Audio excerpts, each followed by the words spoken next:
नमस्कार मुलांनो, आपले ध्येय जर उंच असेल आणि ते प्राप्त करण्यासाठी मेहनत करण्याची प्रबळ इच्छाशक्ती असेल तर अशक्य असे काहीच नाही. चमत्कार घडतात, मिरॅकल्स होतात आणि पाहणारे म्हणतात really sky is the limit. आपल्या प्रबळ इच्छाशक्तीपुढे आकाशही ठेंगणे आहे. हाच विचार मनात ठेवून आजच्या या तासिकेला आपण सुरुवात करूया.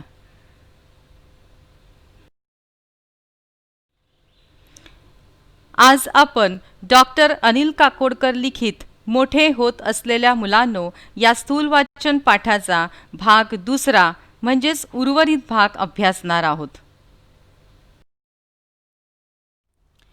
मागील तासिकेमध्ये आपण पाहिलं की लेखक डॉक्टर अनिल काकोडकर पार्कमध्ये ट्रेनिंग घेण्यासाठी गेले होते आणि तिथे त्यांना जो पहिला अनुभव आला त्या अनुभवाचं विवेचन आपण मागील तासिकेला पाहिलेलं आहे.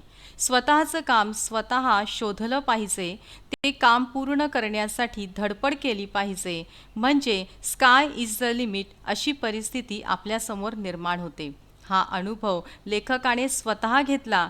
डॉक्टर होमी भाभा यांनी दिलेल्या सूचनांचे तंतोतंत पालन केले आणि त्यांनी स्काय इज द लिमिट ही परिस्थिती अनुभवली. आता आपण लेखकाचा दुसरा अनुभव ऐकूया. आता दुसरा अनुभव सांगतो. ट्रेनिंग स्कूलमधील प्रशिक्षण संपवून मी बार्कमध्ये इंजिनियर म्हणून जॉईन झालो.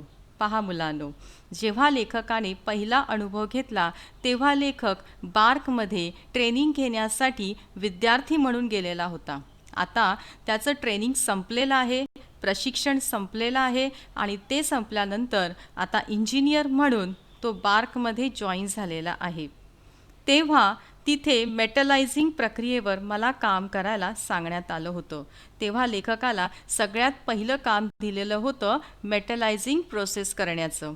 आता मेटलायझिंग प्रोसेस करण्यासाठी जे काम लेखकाला मिळालं त्यावर लेखक पुढे म्हणतायत, आमच्याकडे त्यासाठी यंत्रसामग्री होती पण कोणतीही ती वापरली नव्हती. म्हणजे पहा, त्याला काम तर देण्यात आलं मेटलायझिंग प्रोसेस करण्याचं, सगळी यंत्रसामग्री देखील अवेलेबल होती.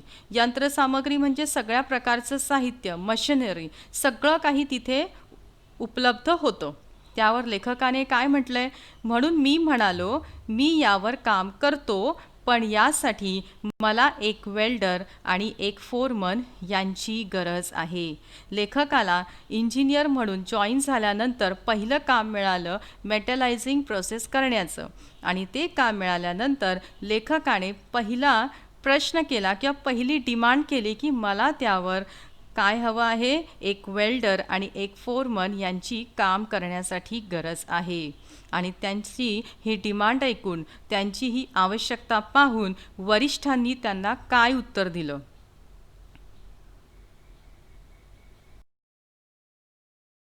तेव्हा लेखकाला सांगण्यात आलं की तुला आता काहीच मदत मिळणार नाही, तर तुला काय करायला लागेल, स्वतःला सर्व करावं लागेल. पहा, लेखकाला मेटलायझिंग प्रक्रियेवर काम करण्याची संधी मिळाली. ती संधी मिळाल्यानंतर तिथे सर्व यंत्रसामग्री उपलब्ध होती, पण अजूनही ती कोणी वापरलेली नव्हती. तेव्हा लेखकाने एक वेल्डर आणि एक फोरमन यांची गरज असल्याचे सांगितले आणि मग लेखकाला उत्तर मिळाले, तुला आता काहीच मदत मिळणार नाही, तुला स्वतःलाच सर्व करावं लागेल.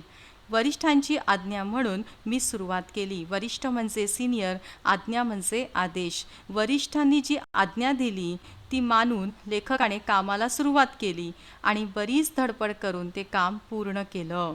धडपड करणे म्हणजे भरपूर प्रयत्न करणे आणि त्यांनी बरेच प्रयत्न केले, मेहनत केली आणि ते काम पूर्ण केलं. मग त्यांनी त्या कार्यक्रमाची व्याप्ती वाढवली. व्याप्ती म्हणजे विस्तार. तो कार्यक्रम किंवा ती मेटलायझिंग प्रोसेस करण्याची जी प्रक्रिया होती ती आणखीन मोठ्या स्वरूपात केली. म्हणजे पहा, लेखकाला आधी ते काम पूर्ण करण्यासाठी वेल्डर, फोरमन यांची गरज होती, पण त्यांना ते मिळालं नाही. मग लेखकाने ते काम स्वतःच केलं, भरपूर मेहनत केली आणि ते काम पूर्ण केलं. इतकंच नाही तर त्या कामाची व्याप्ती वाढवली. ते काम काय केलं, आणखीन मोठ्या स्वरूपात केलं, त्याचा विस्तार केला, त्याला एक्सपांड केलं. मग ते पाहून वरिष्ठ खुश झाले.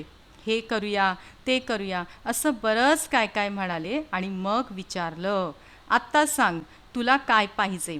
तुला वेल्डर मिळेल, फोरमन मिळेल, आणखीन जे जे हवं ते सर्व मिळेल. पहा, आधी लेखकाला वेल्डर आणि फोरमन दिला नाही, परंतु लेखकाने ते काम केलं. लेखकाची काम करण्याची पद्धत पाहिली, लेखकाने त्या कार्यक्रमाची व्याप्ती देखील वाढवली. हे पाहून वरिष्ठ खुश झाले आणि मग ते म्हणाले की आता तुला वेल्डर पण मिळेल, फोरमन पण मिळेल आणि जे जे काही हवं असेल ते सर्व आम्ही तुला देऊ. यावर लेखक काय म्हणाला, आता मला काहीच नको, मी स्वतः सर्व करेन.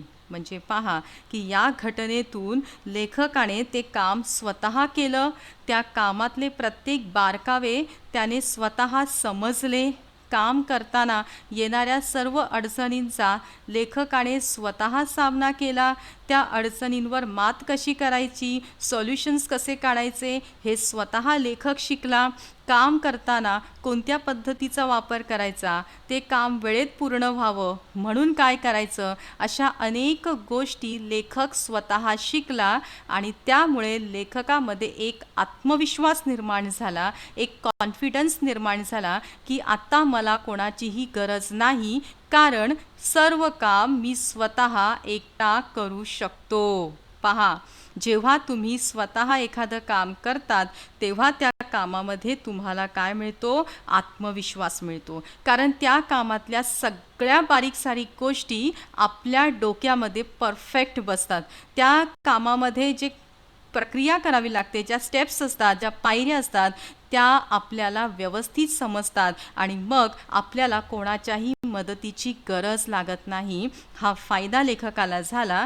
परंतु डॉक्टर होमी भाभा त्यांना म्हणाले, काम सुरू करण्याआधीच लोक काय काय मागण्या करतात आणि या वृत्तीमुळेच आतापर्यंत ते काम झालेलं नव्हतं. काय म्हणत आहे ते, की आम्ही तुम्हाला वेल्डर आणि फोरमन दिला नाही. त्याचं कारण काय सांगितलं आहे की याआधी देखील मेटलायझिंग प्रक्रियेवर काम करण्यासाठी अनेकांना सांगण्यात आलं होतं. त्यांना यंत्रसामग्री दिली होती, परंतु हाताखाली माणसं नसल्यामुळे ते काम अद्यापही कोणीही केलेलं नव्हतं आणि ती यंत्रसामग्री अशीच पडून राहिलेली होती. परंतु ते काम तुम्ही स्वतः केलं आणि त्यामुळे त्याचा उपयोगही झाला आणि ते काम तुम्ही वाढवलं आहे, म्हणून आता तुम्हाला आम्ही वेल्डर आणि फोरमन द्यायला तयार आहोत. पण काय करा, आता कामाची व्याप्ती तुम्ही वाढवलेली आहे आणि त्यामुळे एकटा माणूस सगळं काम करू शकत नाही, म्हणून तुम्ही काय करा, तुमच्या हाताखाली काम करण्यासाठी माणसे घ्या. काय ते म्हणत आहेत, म्हणून आम्ही तुला वेल्डर व फोरमन द्यायला नाही म्हणालो होतो, मात्र आता तुझ्या हाताखाली पाहिजे तेवढे लोक घे. आता ते तुझं ऐकतील, कारण त्यांनी पाहिलंय तू हे करू शकतोस. आणि आता हेही लक्षात घे की एकटा माणूस जास्त काम करू शकत नाही. थोडक्यात काय, तर तुम्ही करू शकता हे आधी दाखवा, मग इतरांना काम सांगा. आपल्याला येत नसताना दुसऱ्यांना काम सांगणं योग्य नाही. या घटनेतून लेखकाने कोणता लेसन घेतला, कोणता धडा शिकला, तर तुम्ही करू शकता हे आधी दाखवा, मग इतरांना काम सांगा. आपल्याला येत नसताना दुसऱ्यांना काम सांगणं योग्य नाही. मुलांनो, या अनुभवातून लेखक शिकला की जर तुम्हाला एखादं काम दिलं तर त्या कामासाठी माणसांची मदत घेण्याआधी ते काम काय आहे, ते कशा पद्धतीने करायचं, त्याच्यातले फॉल्ट्स काय आहेत, ते कसे दुरुस्त करायचे, हे काम करण्यासाठी किती वेळ लागेल, त्याचं नियोजन कसं करायचं, हे आधी तुम्हाला स्वतःला माहिती पाहिजे. आणि जर तुम्हाला ते माहिती पडेल तरच तुम्ही इतरांना गाईड करू शकाल, इतरांना मार्गदर्शन करू शकाल. पण कधीकधी आपल्याला एखादं काम दिलं जातं आणि मग ते काम करण्यासाठी आपण लोकांची मदत घेतो, परंतु हे काम कसं सुरू करायचं, त्या काम करताना कोणत्या अडचणी येतील, त्या अडचणींवर मात कशी करायची, हे काम करताना किती वेळ लागेल, याचं प्रॉपर नियोजन नसल्यामुळे काम पूर्ण होत नाही आणि त्याच्यामध्ये वेळ वाया जातो. आणि असं होऊ नये म्हणून स्वतः आधी ते काम करून पाहायचं आणि मग ते इतरांना सांगायचं. आणि यालाच म्हणतात लीडरशिप. जर तुम्हाला लीडर व्हायचं आहे, जर तुम्हाला नेता व्हायचं असेल, एखाद्या कामामध्ये जर तुम्हाला लीडिंग करायचं असेल, तर आधी ते काम तुम्ही स्वतः करा. म्हणजे त्या काम करत असताना कोणत्या गोष्टींचं पालन करायला लागेल, कोणत्या गोष्टीच्या पासून दूर राहायला लागेल हे तुम्हाला समजेल आणि तुम्ही इतरांना व्यवस्थित मार्गदर्शन करू शकाल. अन्यथा त्या कामाचा कधीही पूर्णत्वास जाणार नाही. हा धडा लेखकाने घेतला आणि लेखकाचा हा दुसरा अनुभव त्यांनी तुम्हाला सांगितला. लेखक म्हणतायत, तर मुलांनो, जवळपास 50 वर्षांपूर्वीचे हे 2 अनुभव मला आजही खूप महत्त्वाचे वाटतात. यातील आशय तुम्ही आताच नीट समजून घेतला तर मोठे होण्याच्या प्रक्रियेत तुम्हाला त्याचा फायदाच होईल याची मला खात्री आहे. लेखक काय म्हणतायत की 50 वर्षांपूर्वी हे 2 अनुभव मी घेतले, त्या अनुभवातून मी शिकलो, त्याच्यातला अर्थ समजलो आणि माझ्या जीवनामध्ये प्रत्येक कार्य करताना मी या अनुभवांचा उपयोग केला आणि म्हणून आज मी एका चांगल्या पोझिशनवर आहे, एका चांगल्या ठिकाणी मी कार्य करत आहे, सेवा देत आहे. मुलांनो, तुम्ही देखील मोठे होणार आहात, तुम्ही देखील मोठे होत आहात आणि तुम्हाला देखील हे अनुभव नक्कीच उपयोगाला पडतील याची लेखकाला खात्री आहे. तर तुम्ही देखील हे अनुभव लक्षात ठेवा की स्वतः काम करायचं आहे, स्वतः मेहनत करायची आहे आणि आपल्याला जर मोठं बनायचं असेल, लीडरशिप करायची असेल, तर लेखकाने हे जे 2 अनुभव तुम्हाला सांगितलेले आहेत, या 2 अनुभवांचा आपणही नक्की विचार करायचा आहे आणि त्याप्रमाणे कृती करायची आहे.